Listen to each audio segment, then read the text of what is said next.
Calvin is associated with so much controversy because he was a good man and a faithful servant. I would say if you back up a little bit and just say, ask the question, what kind of universe do we live in? What kind of world do we live in? If we live in a fallen world where it's not easy to follow God, where the world, the flesh, and the devil will come at you with everything they've got, if you pose a threat to their interests, then of course anyone who poses a serious threat to their interests is going to necessarily become an object of controversy. And all God's faithful servants throughout the history of the church, in scriptural history and then post-apostolic history, this is the way it has always been.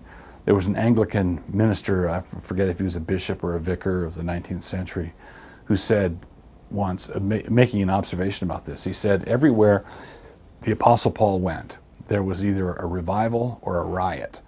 He said, everywhere I go, they serve tea. Well, what's the problem? Why was that the case with Paul? Well, because he was a faithful servant of God. Why was Athanasius in trouble all the time? Why was Jeremiah in trouble all the time? Jeremiah knew why. He said, I just tell people what your word says, and I get in trouble, and then I resolve to shut up about it. But it's a fire in my bones, and I can't keep it in, and so he declares faithfully.